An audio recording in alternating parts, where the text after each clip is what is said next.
Feature feature کا مطلب ہوتا ہے خوبی، خصوصیات۔ دیکھیے کوئی بھی انسان کی بنائی ہوئی چیز، انسان کے ہاتھ کی بنائی ہوئی چیز، اس کے اندر جو کوئی ایک خاص چیز، کوئی ایک خاصیت ہوتی ہے، کوئی ایک خوبی ہوتی ہے، اسے فیچر کہتے ہیں۔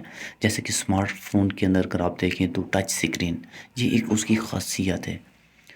جیسے کہ کچھ کارز ہوتی ہیں، ان کی چھت کے اوپر سن روف ہوتا ہے، مطلب کہ ایک سلائڈ ونڈو ہوتی ہے جس کو وہ ہٹا کے سورج کی روشنی اور ہوا آ سکتی ہے، تو یہ اس کار کے اندر ایک فیچر ہوتا ہے، ایک خاصیت ہوتی ہے۔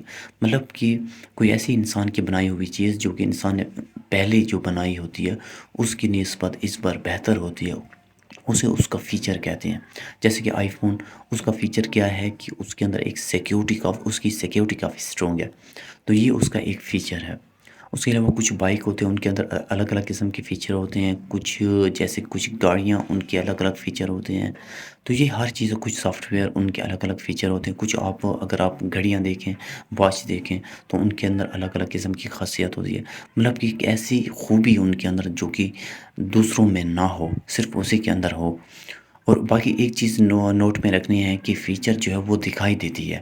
جیسے کہ ایک انسان ہے، اس کے لیے آپ یہ استعمال بالکل نہیں کر سکتے کہ وہ اس بندے کے اندر یہ فیچر ہے، نہیں، یہ بالکل غلط رہے گا، کیونکہ فیچر جو ہے وہ دکھائی دینے والی خوبیاں ہوتی ہیں، مطلب کہ جو خوبی دکھائی دیتی ہے، یہ اس کو ہم جو ہے فیچر کہتے ہیں، اور وہ بنائی بھی انسان کے ہاتھوں سے ہوتی ہے۔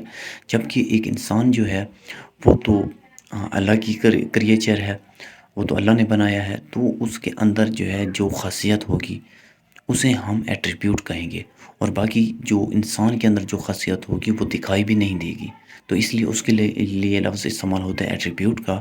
جبکہ انسان کے ہاتھوں کی بنائی ہوئی جو چیز ہوتی ہے اس کے لیے لفظ استعمال ہوتا ہے فیچر کا۔